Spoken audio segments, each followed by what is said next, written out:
દીકરાએ સાધના કયો મંત્ર વાપર્યો છે કે હું મેલડી માતા આવી પ્રસન્ન થઈ અને જગતમાં કુખાર મેલડી જેવું નામ ધરાયું?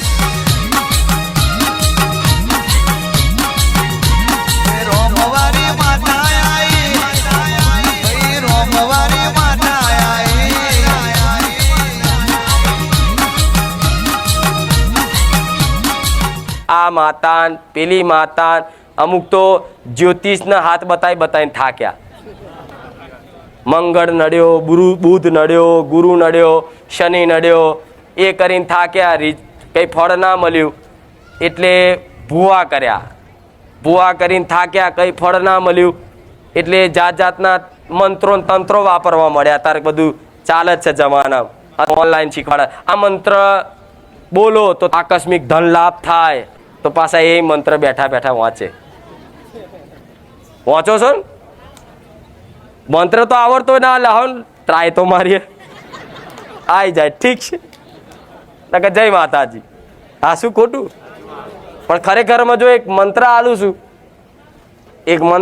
છું, જો ખરેખરમાં જો તમારે કંઈક જીવનમાં પામવું હોય તે મંત્રથી તમે બધું જ પામી શકશો.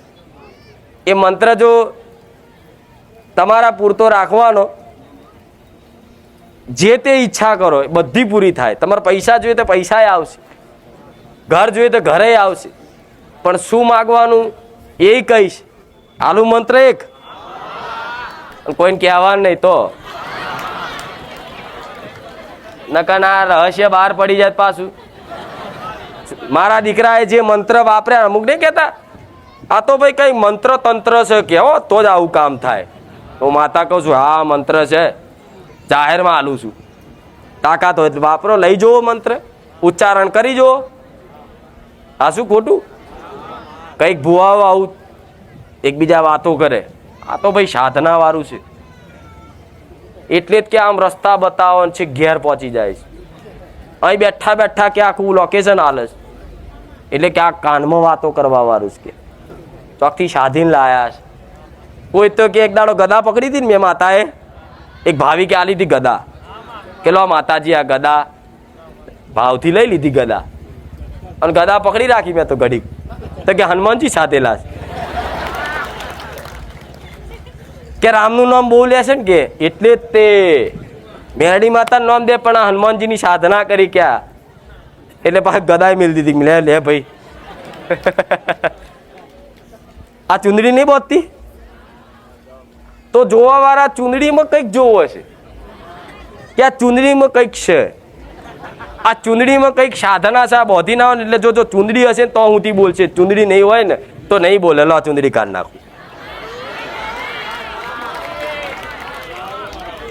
પહેલા એવું કહેતા હતા કે આ કાળી ચુંદડીમાં કંઈક છે. કે જો કાળી ચુંદડી ઓઢે છે, અને આ કાળી ચુંદડી ઓઢે ને તારે તે બધું આકાશ પાતાળનું બધું કે મેરડી માતા ધૂણીને ફેદી વરે છે, એટલે આ સાધના છે કે આ ધાબળામ કે, એટલે ચુંદડી બદલી નાખી. લે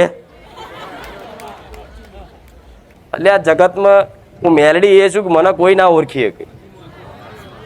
એક સામાન્ય માણસ મને ઓળખી શકે કે શું સાધના કરેલી? હું તો જાહેરમાં કહું છું કે મારા દીકરાએ સાધના કયો મંત્ર વાપર્યો છે કે હું મેલડી માતા આવી પ્રસન્ન થઈ અને જગતમાં કુખાર મેલડી જેવું નામ ધરાયું. કહું ને મંત્ર. જો આ વાત જેણે જેણે કદાચ વિશ્વાસ કરીને, મારી પર ઓધરો વિશ્વાસ કરીને પકડી રાખીને, એને મારે કંઈ કહેવાની જરૂર નહીં પડે. મારે એવું કહેવાની નહીં જરૂર પડે કે આશીર્વાદ, મારે એવું કહેવાનું જરૂર નહીં પડે કે દીકરા તારું ભલું થશે. ઓટોમેટિક તમને અનુભૂતિ 6 મહિનામાં ના થાય, મને મેળવીને કહેજો. પણ તમારે કોઈ મંત્ર હાલવાનો બધા વિચારે છે કે શું કહે છે.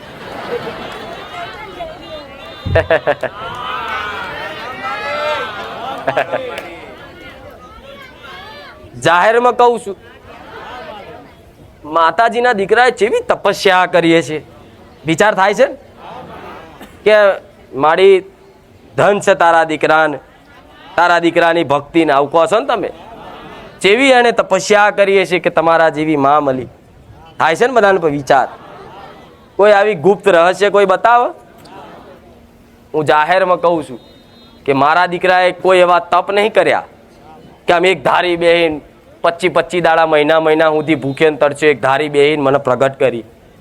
કોઈ દાડ નહીં, કોઈ દાડ મારા દીકરાએ લો હું એવું કહીશ તો તમે બધાએ પાછું ઉપવાસ બંધ કરી દેશો. તમે જે રીતે કરતા હોય બધાની ભક્તિ અલગ અલગ હોય, એટલે મારા દીકરા જેવું ના કરવા જવાય. થાય મારા તમે જેમ 500 કિલોમીટર ચાલીને આવો છો, મારો દીકરો 500 કિલોમીટર નહીં કોઈ દા ચાલ્યો. એ એવું કહે છે કે મારી આ તો મારા કરતા મોટા ભક્તો તારા 500 કિલોમીટર આમાં તારા માટે તો 50 કિલોમીટર નહીં હેડ્યો કોઈ દાડો. એ જાતે એવું કહે છે કે મારી મારા કરતા તારા ભાવિક ભક્તો મારા કરતા મોટા ભક્ત છે. બિચારો તમારા વખાણ કરે મારો દીકરો કે મારી મારાથી 50 કિલોમીટર ના ચલાય, તારા પારે 500 કિલોમીટરથી આવે છે. તો તમે એમ કહેશો ને કે ધન છે તારા દીકરાને, તો મારો દીકરો એવું કહે છે ધન છે આવા ભક્તોને.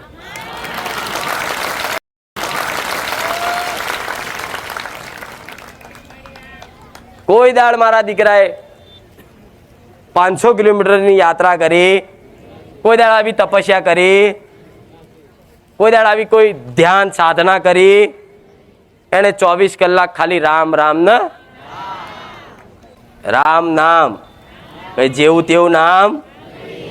આ તો ખાલી પ્રગટ થઈ ગયું છે બધાની વચ્ચે રામ રામ. પણ જેને અનુભવ હોય આ રામ નામ શું છે, જેનો આનું મૂલ્ય ખબર હોય, એ જ આનું વર્ણન કરીએ કે બીજા બધાને ખબર ના પડે.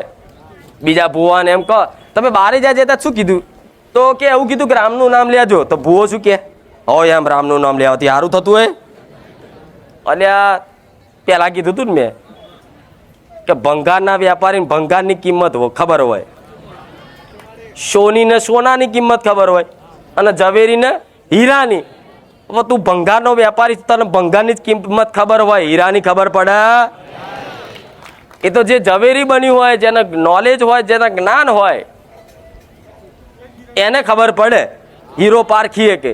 તેવી રીતે હું એવું કહું છું કે મારા દીકરાને રામ નામની અનુભૂતિ કરાવી, એને રામ નામની મહત્વ સમજાય, અને 24 કલાક મારા દીકરાના મનમાં 24 કલાક રામનું નામ હોય કે 24 કલાક બસ રામ ન જોવો એટલે એને રામ યાદ આવે, અને મુખે રામ નામ આવે. અને રામ નામ એટલું પવિત્ર છે, ખાલી રામનું નામ એક વખત લેવાથી કહે છે કે હજારો કરોડો પાપ ધોવાઈ જાય છે.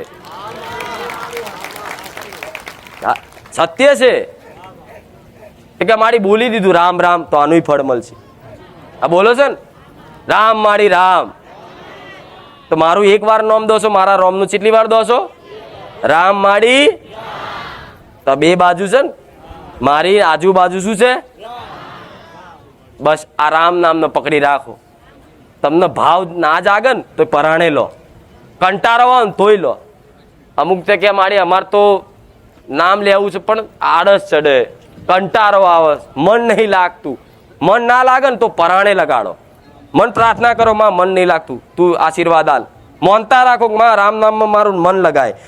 હું એવું કહું રામ નામ જો તમારા જીવન ઉપર આવી ગયું અને તમે હૃદયપૂર્વક લેવાનું ચાલુ કર્યું, એ દારથી તમારી ઘરની કુળની માતાને ભગવાન મારો રોમ મારા જેવું સતના હાલત મને મેલડીને કહેજો. તો આ સત છે ને ખાલી રામ નામનું જ છે. હું આવું તોથી રામ રામ રામ રામ રામ 24 કલાક ચાલુ જ હોય. એ રામનું નામ તમે લાવી દો મુખે, ના આવો તો પરાણે લાવો. એટલે તો ચોપડીઓ નહીં છપાઈ, એક એક એક એક કરી લઈ જવાની, લખવાનું, અને ઘેર આ છપાયેલી ના હોય તમારે ઘેર નહીં.